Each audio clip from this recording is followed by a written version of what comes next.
coming on.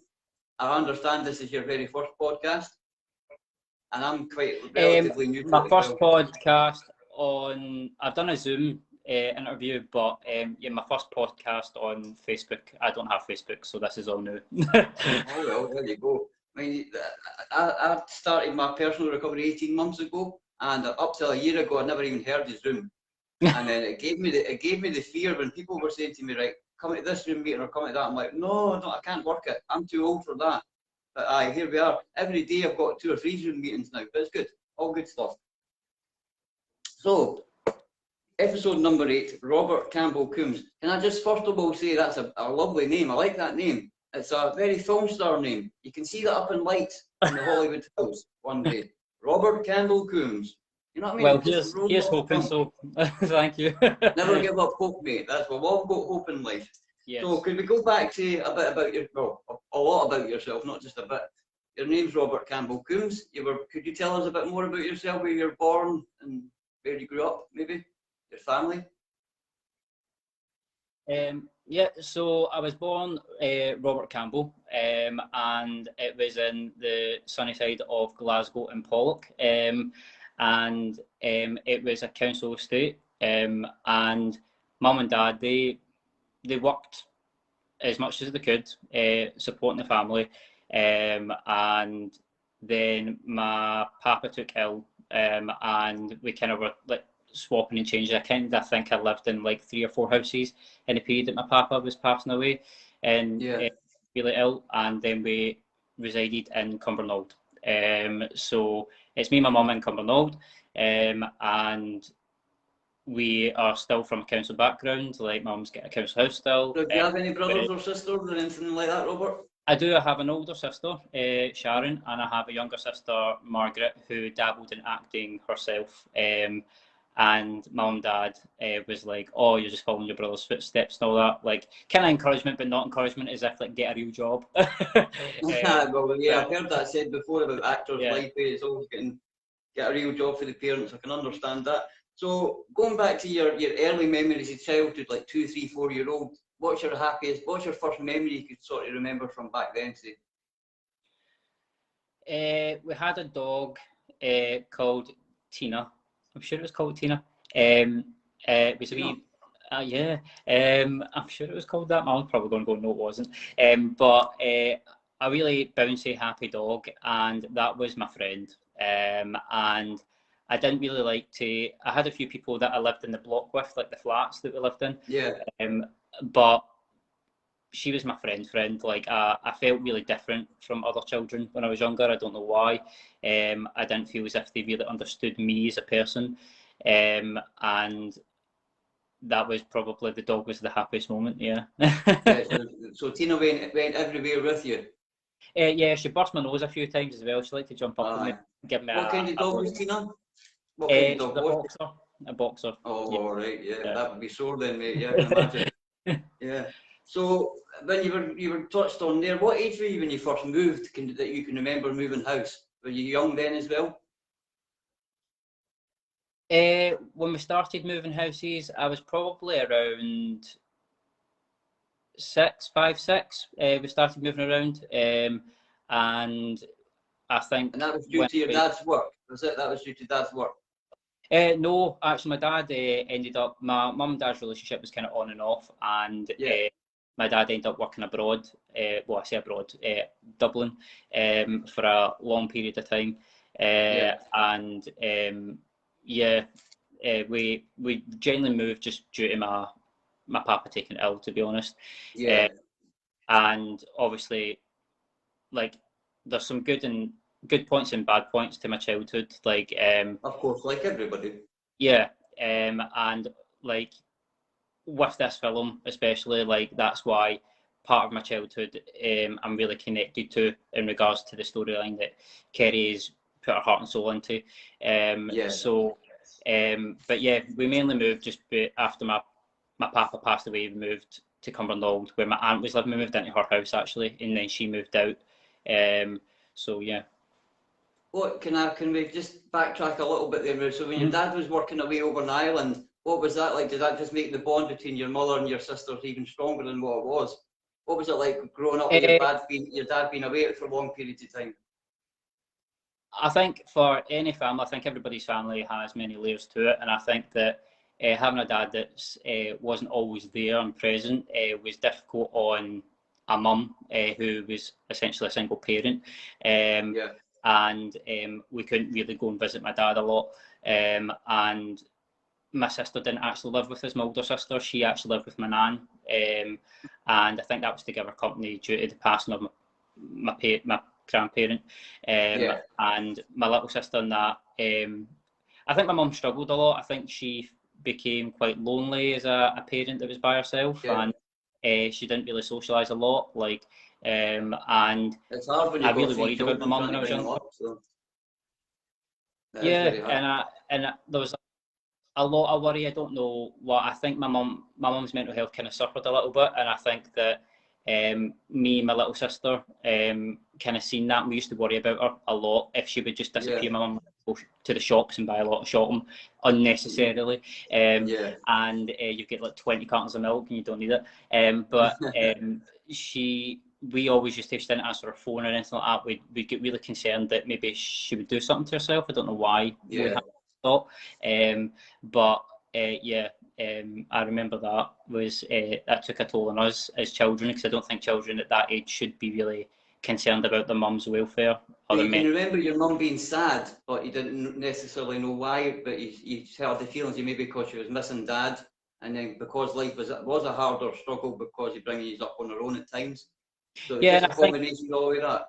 Yeah, and I think like my mum and dad's relationship, they were always together, then not together, and together, then not together. And there was a lot of kind of arguing as well at some points in my childhood, like a lot of fighting.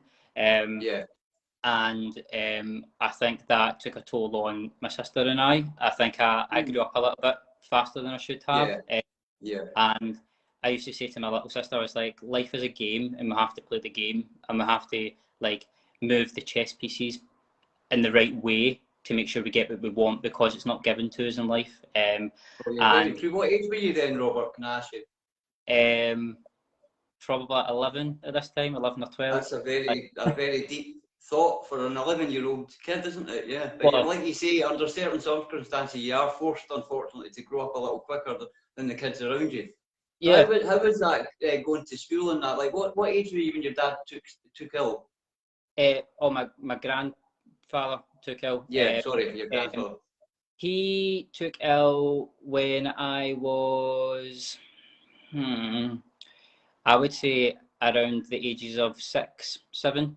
And I think it was hard because I really, there's something I regret as a child, but I have to obviously let go of it. But I remember going to see my papa. He had a blastoma tumour and went blind.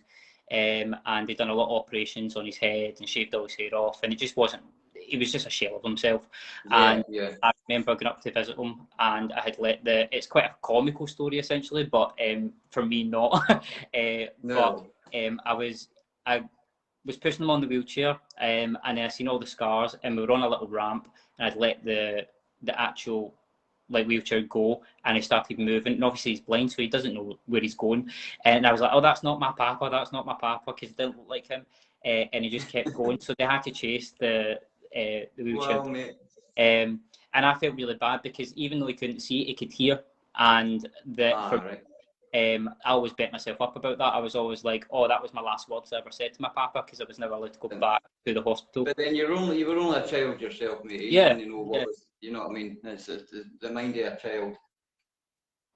So how was it when you were going to school with this going on in the background, and then your dad being away working and what have you? How was it building up friendships and that at school, in primary school, for example?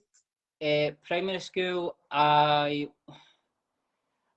always primary school in Campbell-Coombes was probably the most difficult part of my childhood in terms of socialising. I think I became introvert, and I had a lot of mental health issues that weren't actually dealt with or seen to, and the teacher that I had at the time, who I'm not going to mention, but she was a bitch, an absolute. She just seen me as lazy and seen me as difficult, and I'm severely dyslexic, so she used to ridicule me, make me stand up and read primary 4 books when I was in primary 7. For example, did that teacher know any of your background at all? Did she know anything of your history? No, exactly. And then, like, so did you have anybody else to speak to about what was going on in your personal life, like friends or family members or anything like that at the time?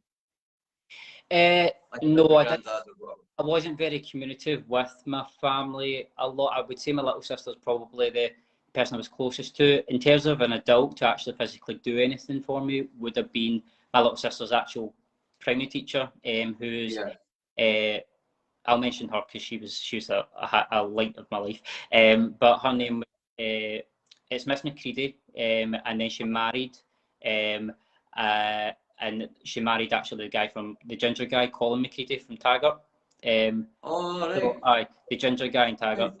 So she married him, but she was one of my mascots in primary school. She used to take me aside and she used to have long chats with me and build me up, and she was an amazing woman. To this day, she's still. It's important to have somebody, even a school teacher, an amazing school teacher like Mrs. McCready, that they're just to listen to you, just for you to offload and maybe give you little bits of advice and what would help you through your personal situation at the time. Because when you're going through hard times as a child and you don't know how to express that, and there's nobody necessarily to express it to, it does make you more introverted. It does make you more withdrawn from people around you, whether that be at school or around your local area, even family members. And that's a dark, dark place to start to go into as a child, especially. So how did that progress with your mental health and that at that stage? Actually, I developed a lot of like, as much as she was helping, I think she gave me. She's the reason why I'm actually doing acting, to be honest, because I always loved the arts, and she really encouraged me to and do the talent contest at primary school, even though I had zero confidence. But she kind of brought that escapism for me out of me, and I was able to go into that escapism. What was your first part? What was your first part at primary school then? My first part. It was a Greece thing. That was high school, but I just done talent contests in primary school. Yeah. But high school, it was Greece. And I can only imagine your nerves would have been overflowing with your talent contest at primary school. But can you still remember that buzz that you got after it for thinking, yes, I've done it? Yeah, because I was severely bullied in primary school, and I was a wee skinny. I'm still a skinny thing, but I was a wee skinny thing. It was when everybody was chanting my name, and they wanted me to win. I came in second. I didn't win, but they were all like, "Oh, go up!" So I got to go up and perform again. But the second time performing, I went into the splits onto like two chairs, and I went into the. Oh, right, yeah. And the teacher actually had to come on stage and lift me off the chairs because I was stuck in the position. So it was, a few times, but I've got the problems, Robert, at 50-year-old. When I get down, it's fine, but trying to get back up again is a nightmare. But you know what I mean. But I mean, I've got an excuse. I'm 50, mate. So that gave you your first sort of taste to being able to escape into a character role, if you want. And then from there on, is that what sparked your enthusiasm for finding out more about that type of thing? Yeah, and it wasn't until high school when I had met a friend of mine, Nicola Peachy, and she was at a drama school. She was taking drama classes, and she asked me to come along, and that was for Vache Theatre School. Yes. I joined them, and my mum and dad paid for my first semester, but they couldn't really afford that, and they weren't really understanding my life and what I wanted to pursue, to be honest. So you could be your normal self there, I would imagine, the perceived you. Yeah, 100%. And it was just being in a room full of people that was like me, and very creative and very outgoing and very bubbly and just carefree, and just expressed themselves in so many ways. Yeah. It was exciting for me, and when they stopped paying, I had spoken to the owner, Joyce, and I had said, is there any way I can still go even though I'm not able to afford it?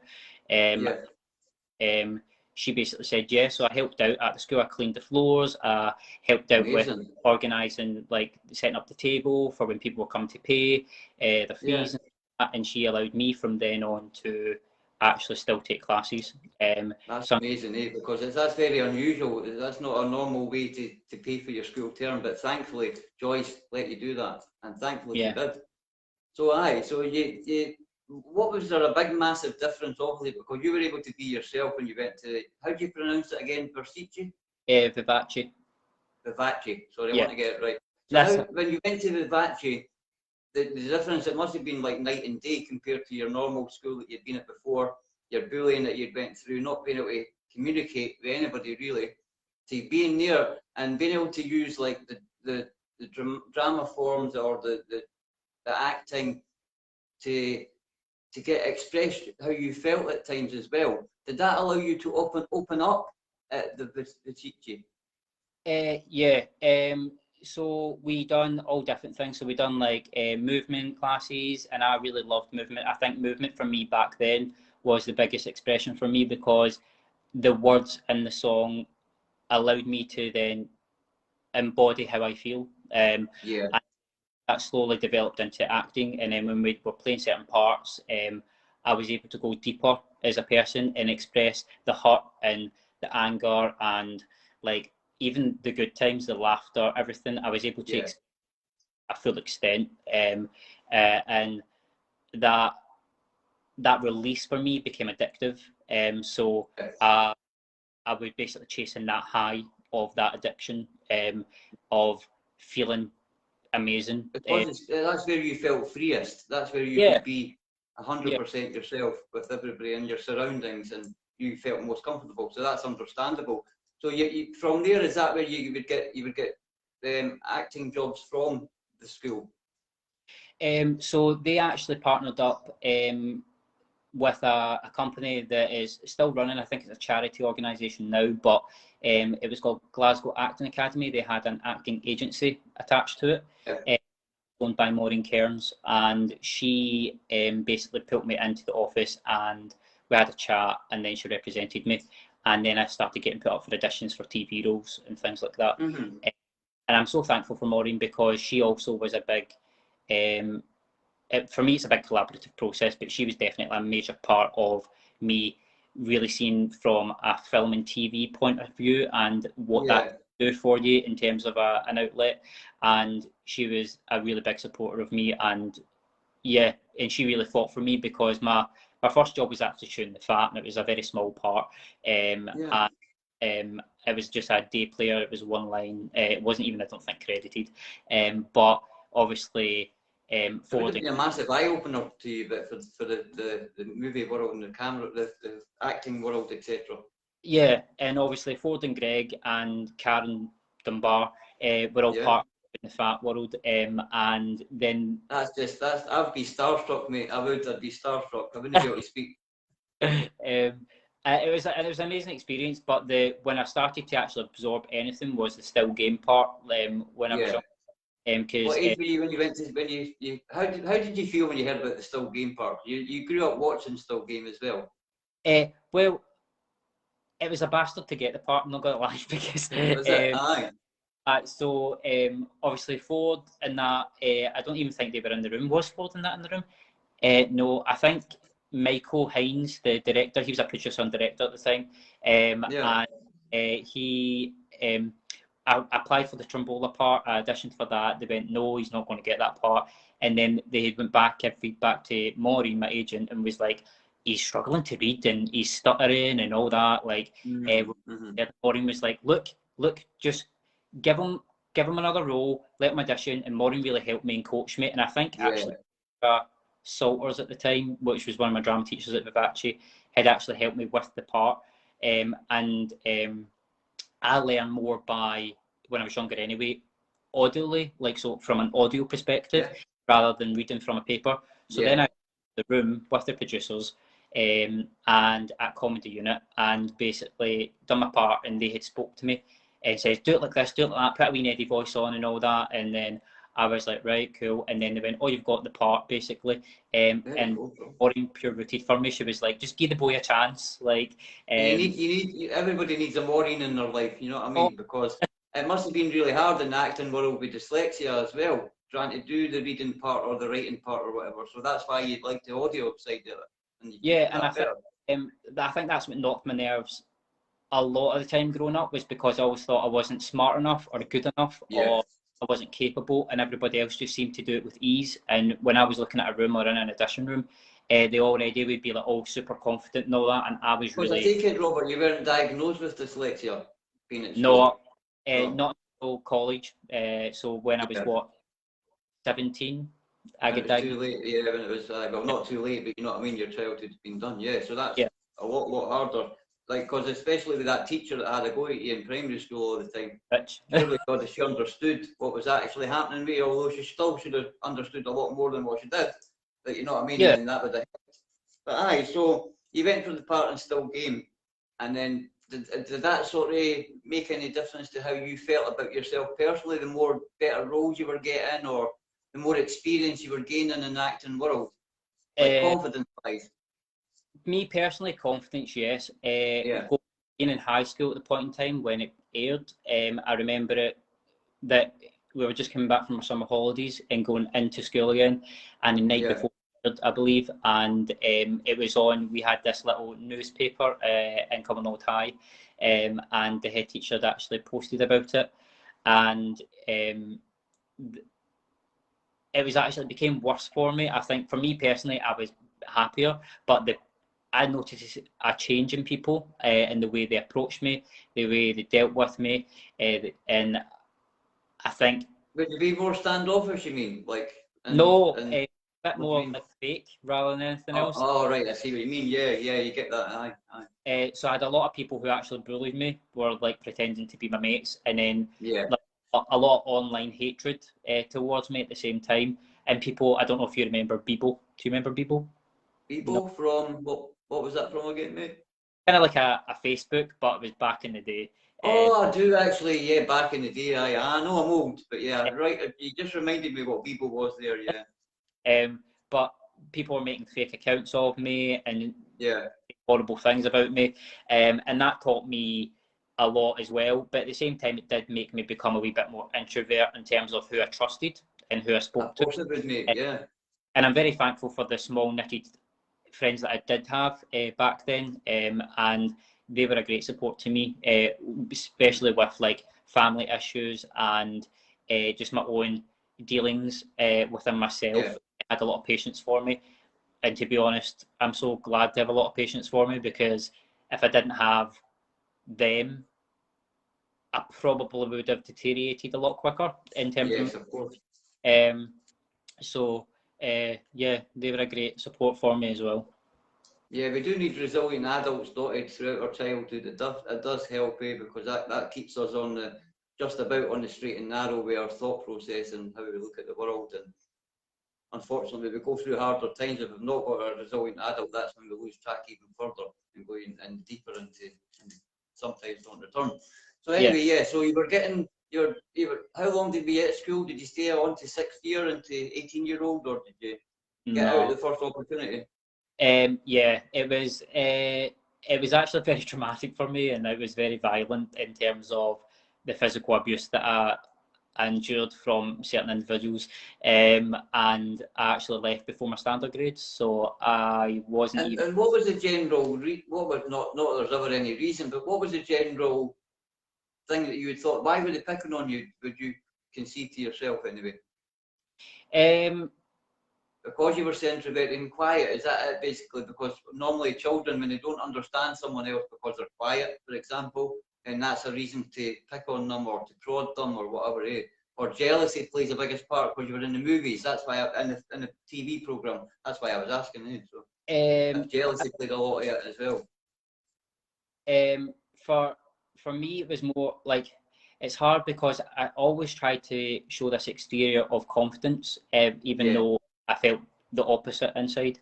But I think it was maybe a mix of jealousy and just children being children. to be honest. I mean, let's be honest, children can be the cruelest, all because they don't know any better, unfortunately. Yeah. Well, they should at that age. At that age that we're talking about, they should, but unfortunately, they Oh yeah, they they definitely know right from wrong. Put it that way. But they chose. And the thing is, when I look back, I was really angry as a child on in regards to how I was treated at school. But like I look back now and understand that their circumstances might have been difficult as well, and they were bad behaviours towards other people just purely because they were in a really poor situation themselves, and they probably That's it's a very open-minded way of looking at it. Because, but you are right. I mean, unfortunately, bullies 99% of the time are often being bullied themselves. Yeah. And then they've often got things going on at home, for example, that no one knows about. So doesn't make it any easier for you at the particular time. But looking back on it, that's a good way to look back on it, because it is exactly that. 99% of the time, it says more about them than it does us. Yeah. So you had a horrible, not a very nice time of it anyway at school, shall we say? But you had your acting career to fall back on, and to give you some joy at least when you were doing that. So what age did you leave school at? 15, 16? I think it was just before I think I just turned 15 when I left school. Yeah. And were you just continuing with acting, or did you have any like jobs or part-time jobs or anything like that? I took a break from everything, I think, for a while until I started college to study acting, and I was doing bits and bobs in terms of adverts and things like that in between. But I took a break from kind of just doing just to be a child, just to hang around. Of course, you needed to do that, mate. Make silly mistakes. And then I went into studying, and I studied acting when I had turned 16. Yeah, 16. Right, and so then you went to college to do more acting or more learning academic way?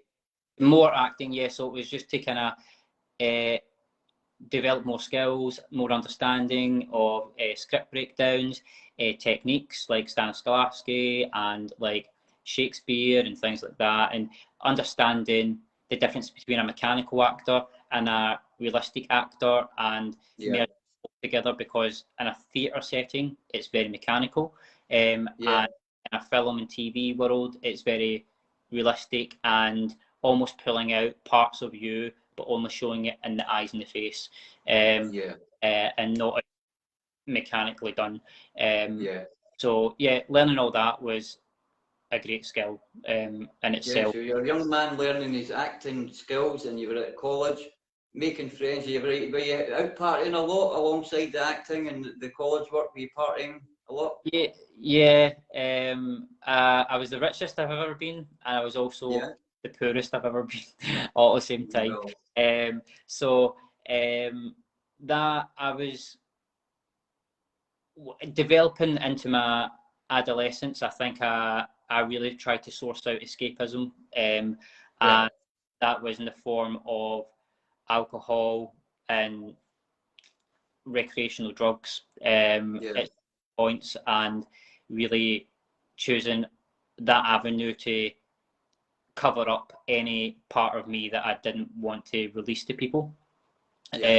And I don't think my college friends actually knew that at that point in time, and they kind of seen it as you're a very loud, obnoxious, attention-seeking pain in the arse. And that at times would push people further away, so it wouldn't do you any benefits really, but that's just what you had become to survive. That's how you had survived over the years, was to keep people at distance so they can't hurt you really, or they can't know too much about you.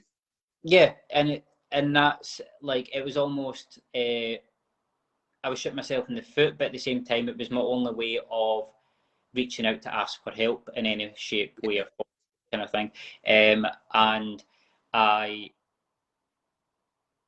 lost a lot of friends in that period of time, actual true friends that actually were there to pick me up. And because I was filming a project called Happen Investigations throughout college, and I'd done that for over a year, that I became bubbleized in the BBC world as a child as well. And I think that I was making an awful lot of money. No one was managing my money. No one was directing me in any way. I had obviously the producers on set and my agent and all that trying to encourage me to put my money aside and do things, but I was buying friends and buying bad things in my body, and I had just lost my way essentially. And that was you continuing to run away from whatever trauma you'd been through, or how you felt not quite like in the right, you know what I mean? You felt like you didn't belong when you were growing up, for example, although you couldn't quite place why.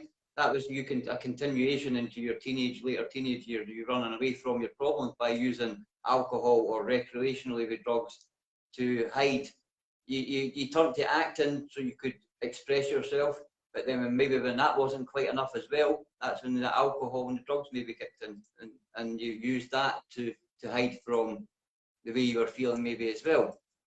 Is that an accurate enough? I don't know. That's just the way I see it. Yeah, because like I said previously, I was chasing a high from the acting, so I was getting a response from performing, but when I wasn't performing, it became hard for me to still find a release, essentially. I think that was when the alcohol. I remember one occasion I was in a club and I bought the whole table around, like an expense. It was bottles and bottles and bottles to the actual table, to the point that I lost all capability of communication, because I intoxicated myself so badly that I was actually communicating through squeezing hands to people. They were saying, "Oh wow, that's dangerous." And there would be occasions where I woke up in people's houses that I didn't even know where I was, whose house it was, or anything like that. And I would call an ambulance a lot on myself. Like I'd go to the bathroom and I would call 999 and I'd ask the ambulance to come. And the ambulance service would always be like, there's nothing wrong with you apart from that you're drunk and you've been taking drugs. Like, and I was like, no, I need help. Like, and then, but you're wasting our time if you're not going to speak to us. And I was like, no, you don't understand. I need help. Like, and they were like, well, we don't know. Were you trying to say to them, look, I'm suicidal type thing, or I need help with mental health, or that? And I didn't know how to communicate that, like, because there have been pivotal points in my just getting into my teenage years where I had thought it out so much, and I had been like, I know exactly what I'm going to do, I know where I'm going to do it, and I kind of like was scared that I was going to act on it because I'd thought so much, and I was like, I need to kind of ask for help, and I don't know how to ask for help. And then it wasn't until... It gets harder because the longer that you've kept that into yourself and you try to deal with it yourself, when you deal with trauma as a child, you deal with it in a child's head. You can only deal with that as it happens, like you do as an adult, but obviously as a child, you don't know, if you're not got anybody to speak to or turn to, then you don't know how to deal with it. So you do become more introverted and you do deal with it and you shut the world out bit by bit. But when you were coming in, you were drinking and taking drugs recreationally, that was leading to a point of like you realising that you were either going to be dead or you were at the point of a nervous breakdown or whatever, I would imagine, in your early 20s. Yeah, so when I had hit 18, and this is why I'm so proud of Kerry and wee Sophie in their endeavours with Dark Devices, because it's hitting a lot of topics when I turned 18. And when I turned 18, there was a lot of things going around about Jimmy Savile, and it was on the news, and mental breakdown for me. The cracks were starting to form, and I was the persona that I had surrounded around myself to amplify and create this pretend kind of version of me was starting to fall apart, essentially. And I recall going to a family party, and I had completely broke, and ended up in the police station, and I had reported things about my childhood that kind of hits nerves with me at some points, and I am a survivor of sexual abuse, and that's why I think that what Kerry is doing is so important, because I think to educate children and parents and in this day and age about online grooming and how accessible children are to people is, I can't even put it into words. Like, it is vitally important that people know that their children, that the children that they have, when you give them these devices, whether it be a mobile, an iPad, or anything like that, they're super exposed to all these online social media platforms. To the point that I even said to my sister Sharon, she has a young girl, she has 3 girls, but the oldest one of them had just got a Snapchat, and it was linked to her Instagram, and I don't have Snapchat or anything, but Snapchat then gives you your location, and it was then interlinked. So these men were following her on Instagram, and I'm talking about men, like 30-year-olds, following her on Instagram. Then we could easily go to her Snapchat and then know her location. So now at school, what house? Too dangerous, isn't it? And when Kerry, when I had seen this post for the part of Dean, I was like, I've never ever wanted to play a part that is involved in grooming or anything like that, just because I thought it'd be too triggering. And I was like, after a lot of work in myself for many years, I was like, I'm at a place where I'm capable of putting a performance in that will be of a great standard, and it won't compromise my mental health. That's important. As long as you're comfortable with your mental health and you've worked on yourself, you've taken time out, you've been away off the scene for a few years, taking your time out to deal with your trauma. And can I first of all say thank you very, very much for being so honest about being a survivor of sexual abuse, because that's what a massive, massive stigma that needs broken out there. And it's only by people like ourselves talking about any kind of abuse going through childhood, physical and mental in my case, sexual, whatever it is, parents splitting up is another adverse childhood experience that we don't talk about enough. And it's something, it's issues like these that affect us, people like us, for the whole of our lives, and affect us in so many different ways, life-threatening ways, mental health ways, communication ways, being friendships, bonds, all of that. It affects the whole our lives until we eventually are able to deal with that trauma. But unfortunately, that's not until some of us, in my case, I was 49 when I got myself out of addiction and sorted out my trauma and went over that and got on top of that side there. And that's because nobody in my childhood talked about physical or mental abuse or sexual abuse, or even, I mean, it was like common knowledge, maybe 4 out of 5 of my friends were probably going through the same as what I was anyway. So, you know what I mean, to complain about it to your friends, oh, my dad just done this or whatever, it was like, aye, so what? Well, that's why I've got a black eye, because my mum done that. So it was like, you sort of grow up thinking, with physical abuse anyway, and mental abuse, you think, well, that's just normal, because we're in the mind of a child and we're trying to deal with that as best as we know how. But it's a very, very, when you're going through any type of abuse, it's a very isolating feeling, because you feel like you can't talk to anybody about it, because you feel that everybody will blame you. It's your fault somehow, because that's how the abuser makes us feel. If you tell somebody this, then this is going to happen. It's going to be a hell a lot worse than what this is happening now. If you tell anybody this, you know what I mean, they use it to isolate us, the fear to isolate us and to carry on, unfortunately, their abuse or whatever it is they're trying to do, hide their own shame or whatever it is.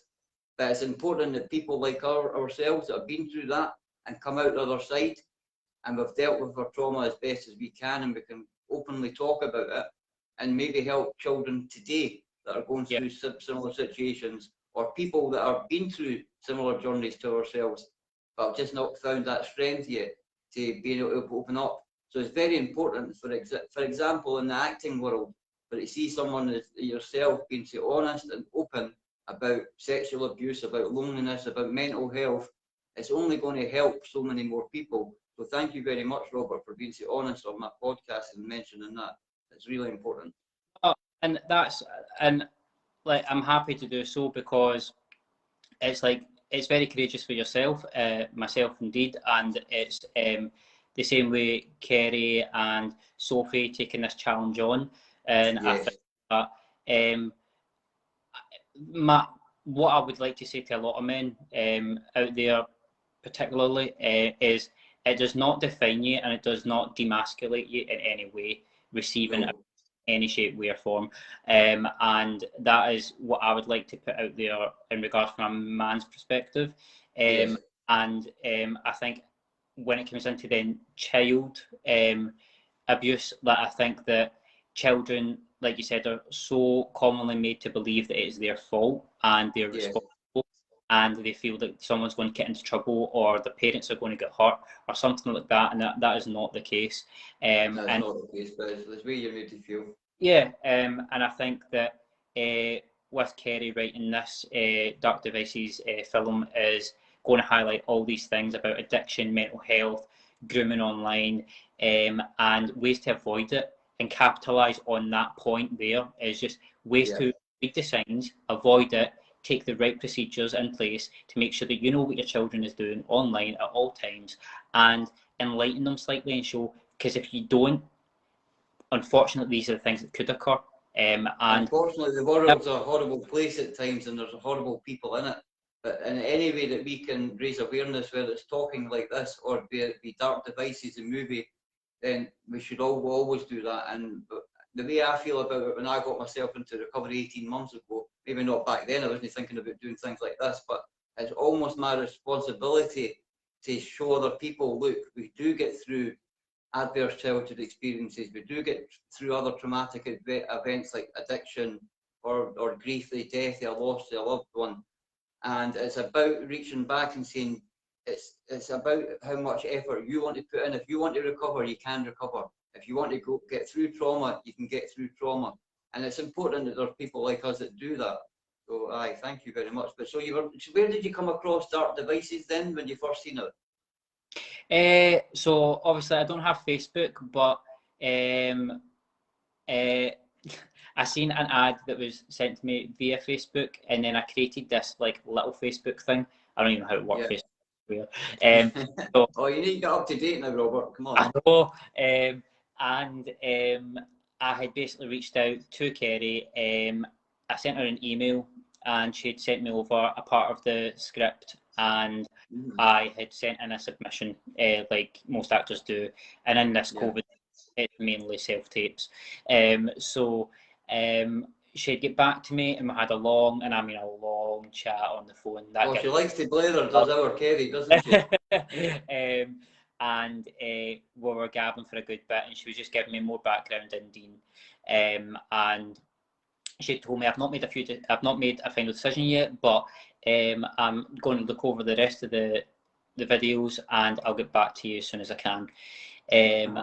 Then she'd informed me, obviously, I got the role a few days later, and I was overwhelmed, and then I finally got to build a better relationship with Kerry, and she then enlightened me about Sophie, her daughter, for anyone who's listening, who is a young actress herself, and she's only 10, and she'd obviously said about, I think it was last year, she'd said to her mum, is there any way I can become an actor? Like, is there like a way that I can do these things that all these other people are doing on TV and things like that? And Kerry had just point blank said, well, if you work hard, you believe you can, then there's nothing basically stopping you. Like, so true, isn't it?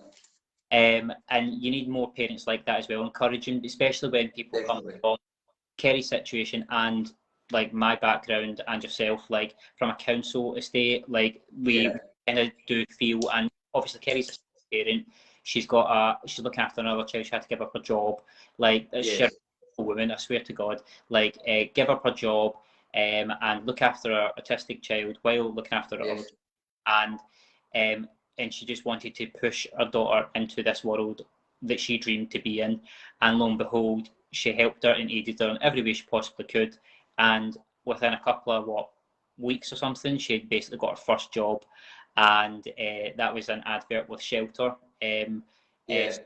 and from then on, she's got work after that. She's done a wee short film that had been submitted for awards. And she's a phenomenal wee actress. She really is. Oh, she isn't half, yeah. Aye, and she had said... I came across Sophie and Kerry, her mother, before it, obviously, but I came across Sophie about a year and a bit ago. She had sent in a video. She had saved up her pocket money, well, she gave her pocket money one week, £10, and my friend was raising funds to buy sleeping bags for the homeless in Scotland, all different cities in Scotland. And Sophie, what a wee sweetheart, she sent in her £10 pocket money to my friend to help buy a sleeping bag for a homeless person. And that was at 9-year-old, and I'm like, and she'd done a little video along with it, saying, if in a world where you can be anything, be kind. And honestly, I had a lump in my throat at the time. I can still remember back a year ago, I'm like, wow, a wee girl like that. I'm like, reminded me of my daughter, like a long time ago, right enough. My daughter's 16 now, but yeah, she's a lovely kid, such a kind wee girl, But that says everything about Kerry as a mother, of course, as well. Yeah, and it speaks volumes as well. And I said to Kerry on the phone, I was like, Sophie's somebody you want to look up to, even though she's 10. You want to look up to her, because she said to her mum as well, she goes, while you're making this film, and like Kerry's done so much research in terms of the predator hunters and things like that, and looking into obviously mental health, and obviously she has some personal kind of like personal views and experiences with certain factors within the film, so she can relate. But she has done all of her research when it comes to that, and then addiction and everything like that. And Sophie turned around and says, if I can give somebody a chance that doesn't have the opportunity or the ability to fund themselves into something like that, she wants to aid them in any way she can. And she says, if she ever then she wants to basically give people the ability to do it. And that welled me up slightly, because I was just like, from being 10 years old to coming out with words like that, to want to lift other people in your community. And that's exactly if only the rest of humanity was as easy and as kind as Sophie is at 10-year-old. Exactly. I mean, like when what I've said to Kerry in the background as well about what her and Sophie have done here, because let's not forget, a lot of the cast are from the surrounding areas in Edinburgh, Wester Gales, and it's normal everyday folk from these communities that we grew up in housing estates in Edinburgh. So that in itself has given every ordinary day people hope. You touched on that at the beginning of the podcast. We all need a bit of hope in life, and that's what Sophie's message is, and that's clearly what Kerry's message is as well. It's about, that's my message as well in recovery, is to give people hope that, you might be down there 1 minute, but put in a bit of work and through time, one day at a time, then you do recover, and there is other things that you can go on to achieve and to enjoy in life. It's never too late, is what I keep saying to people. But it's important that we have people like Kerry spreading, like, to give people hope. But like when she contacted me and said, because I'd been in recovery 18 months, and Dawn Blades, who's also in recovery, and Michelle Whiteford, who's also in recovery, she asked the three of us to become an extra on Dark Devices. And that's such an amazing thing to do. Like, none of the three of us have ever thought about being in a TV program or a movie or whatever. And it's just given us such a lift in our recovery. We're already doing well, but sometimes you just need that wee boost to keep you going and to think, all right, this is working properly. I'm really making a difference in not only my life, but people around me. And that's what that one act of kindness done for three people. And then in turn, my daughter Amy is now going to be in the movie, so it's really a really kind thing to do. But that wasn't enough for our Kerry. I mean, she's getting so many people involved in the local area and in Scotland in general. So. Yeah, and that's what I was going to say. I just think it's admirable that she's getting all of these people from her community to really get stuck in and help out and lift people and give them something to look forward to, and show them that they can achieve anything. We can all go into something and be whoever we want, and do whatever we want, and nothing is going to stop us. It's like there's a limitless end of so many things that we can endeavour in. And this is only the beginning. I mean, with the Dark Devices movie, this is only Dark Devices 1. wait about 10 years' time, we're on Dark Devices number 10. You know what I mean? So how can people, how can the general public help? How can they help with this movie going forward? So how can they get involved? Yeah, so we have a Facebook page, which is Dark Devices, and we also have an Instagram and I believe a TikTok. Do we have a Twitter? Let's wait for Kerry to respond to that. Yes, Kerry will put it up in the comments. But you can get us all on that via Dark Devices, and we have currently we have a campaign going at the moment, and it is just to kind of raise funds so we can get the equipment and everything we need to actually fund and budget the film. Now, Kerry's mission, and I am 100% backing this mission, is once we've got all the funds available to actually pay all the crew and get the money so we can get decent equipment, then we then sell it on. And everything we make after that will go to charities. And we're discussion with certain charities at the moment, and obviously that will be revealed later on.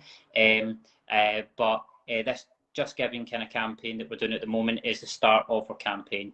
We will then go into other campaigns, and then you can buy lovely little tokens as well. But if anyone can go onto these like social media platforms and share,